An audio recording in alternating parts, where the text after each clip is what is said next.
इस YouTube channel में आप सभी का स्वागत है। आज का हमारा टॉपिक है कक्षा 10 अध्याय 6 और अध्याय का नाम है नियंत्रण एवं समन्वय। पाठ्य पुस्तक के अंदर के प्रश्नों के उत्तर। पृष्ठ संख्या 117। प्रश्न 1, प्रतिवर्ती क्रिया तथा टहलने के बीच में क्या अंतर है? प्रतिवर्ती क्रिया यह एक अनैच्छिक क्रिया है। इसका नियंत्रण मेरुरज्जु के द्वारा होता है। इस क्रिया में बहुत कम समय लगता है तथा इसमें शरीर का केवल एक भाग कार्य करता है। टहलना यह एक ऐच्छिक क्रिया है। इसका नियंत्रण मस्तिष्क के द्वारा होता है। टहलते समय शरीर का संपूर्ण भाग गति करता है। नंबर 2 है, दो तंत्रिका कोशिकाओं न्यूरॉन के मध्य अंतःग्रंथन क्या होता है? इसमें यहाँ पर है, दो तंत्रिका कोशिकाओं न्यूरॉन के मध्य अंतःग्रंथन या स्नेप्स में क्या होता है? उत्तर, संदेश को आगे ले जाने के लिए जहां तंत्रिकाएं आपस में जुड़ती हैं उस संधि स्थल को अंतःग्रंथन कहते हैं। जो तंत्रिकाएं होती हैं जहां पर जुड़ती हैं उसे कहते हैं अंतःग्रंथन। इस स्थान पर तंत्रिका कोशिका की ध्रुविका तथा दूसरे का तंत्रिकाक्ष आपस में जुड़ते हैं। यह आने वाला तंत्रिका आवेग कुछ रसायनों के स्राव को प्रेरित करता है। यह रसायन अंतःग्रंथन को पार करके अगली कोशिका तक पहुंचाता है। इसमें यहाँ पर ये दिए गए हैं और इसमें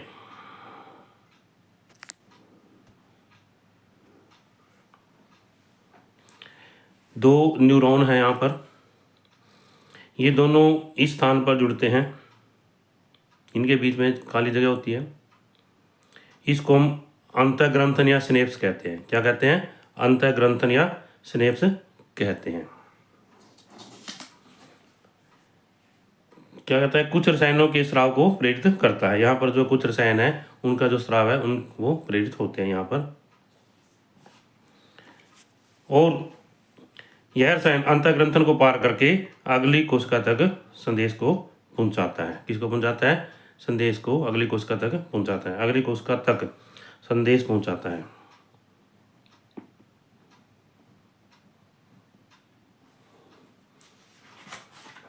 इससे अगला प्रश्न संख्या 3, मस्तिष्क का कौन सा भाग शरीर की स्थिति तथा संतुलन का अनुरक्षण करता है? मस्तिष्क का कौन सा भाग शरीर की स्थिति तथा संतुलन का अनुरक्षण करता है? तो इसमें उत्तर है, अनुमस्तिष्क शरीर की स्थिति तथा संतुलन का अनुरक्षण करता है। यह प्रमस्तिष्क के नीचे की ओर स्थित होता है। इसमें यहाँ पर हमारी पाठ्य पुस्तक में ये चित्र दिखाया गया है यहाँ पर, और मस्तिष्क का चित्र है ये, मानव मस्तिष्क का। इसमें अनुमस्तिष्क जो है यहाँ पाया जाता है। अनुमस्तिष्क जो है यहाँ पाया जाता है। ये चित्र हमने दिखाया है, वैसे बनाने की आवश्यकता नहीं है इसको। इसमें यहाँ पर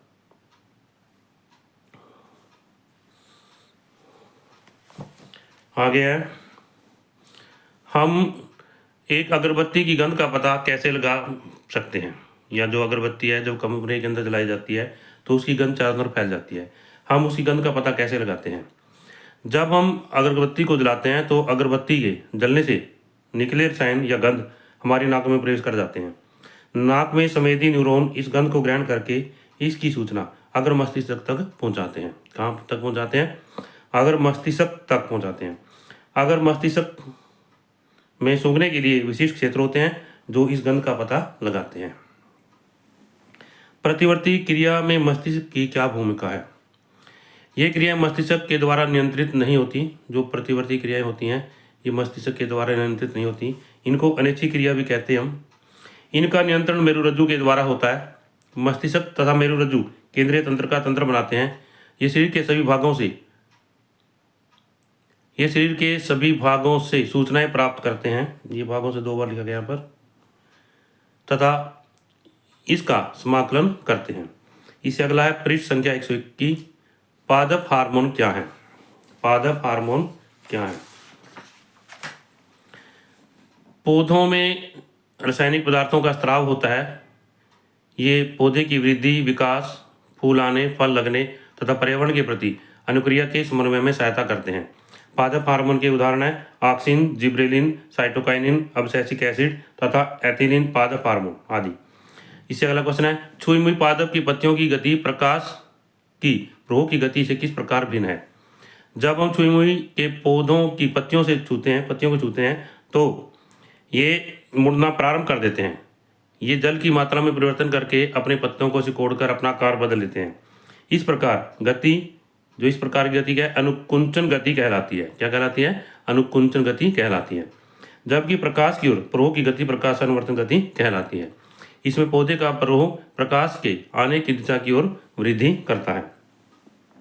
इससे अगला है, एक पादप हार्मोन का उदाहरण दीजिए जो वृद्धि को बढ़ाता है। ऑक्सिन। इसका उत्तर क्या है भाई? ऑक्सिन। ऑक्सिन हार्मोन जो है पौधे की वृद्धि को बढ़ाता है। किसी सहारे के चारों ओर एक प्रतान की वृद्धि में ऑक्सिन किस प्रकार सहायक है? तो इसमें यहाँ पर उत्तर है इसका, प्रतान का जो भाग सहारे के समीप होता है उसमें वृद्धि तीव्रता से नहीं होती। प्रतान के सहारे के दूसरी ओर के भाग में ऑक्सीजन की सांद्रता अधिक होती है।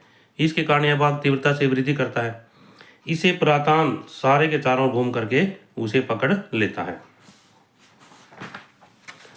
जल अनुवर्तन दर्शाने के लिए एक प्रयोग की अभिकल्पना कीजिए। इसमें यहाँ पर जलानुवर्तन है, जो पौधे की जड़ें जल की तरफ बढ़ती हैं, इसको जलानुवर्तन कहते हैं। क्या कहते हैं दोबारा से? पौधे की जड़ों का गीली मिट्टी या जल की तरफ गति करना जलानुवर्तन कहलाता है। क्या करेंगे इसमें? हम एक गमला लेंगे, उस गमले में एक पौधा उगाएंगे, उसमें एक और मिट्टी सूखी तथा दूसरी ओर मिट्टी गीली होनी चाहिए। कुछ दिनों बाद हम देखते हैं कि पौधे की जड़ें गीली मिट्टी की तरफ बढ़ी हुई दिखाई देती हैं। यह प्रयोग जो है जलानुवर्तन को दिखाता है, दर्शाता है। पृष्ठ संख्या 123, जंतुओं में रासायनिक समन्वय कैसे होता है? जंतुओं में विभिन्न भागों में अंतःस्रावी ग्रंथियां होती हैं। उत्तर है इसमें, जंतुओं में विभिन्न भागों में अंतःस्रावी ग्रंथियां होती हैं। ये हार्मोन स्रावित करती हैं। जंतुओं में रासायनिक समन्वय किसके द्वारा होता है? हार्मोन के द्वारा होता है। उत्तर क्या है इसका? जंतुओं में रासायनिक समन्वय हार्मोन के द्वारा होता है। इससे अगला प्रश्न है, आयोडीन युक्त नमक के उपयोग की सलाह क्यों दी जाती है? थायरॉक्सिन कार्बोहाइड्रेट, प्रोटीन तथा वसा के उपापचय में हमारे शरीर में नियंत्रण करता है। आउटू ग्रंथि को थायरॉक्सिन बनाने के लिए आयोडीन की आवश्यकता होती है।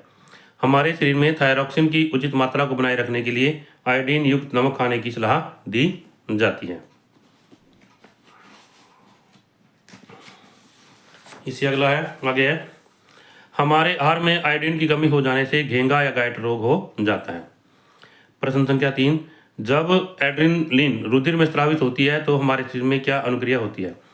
जब एड्रेनलिन रुधिर में स्रावित होती है तो हमारे शरीर में क्या अनुक्रिया होती है? उत्तर है, जब एड्रेनलिन रुधिर में स्रावित होता है तो नंबर 1, हृदय की धड़कन बढ़ जाती है।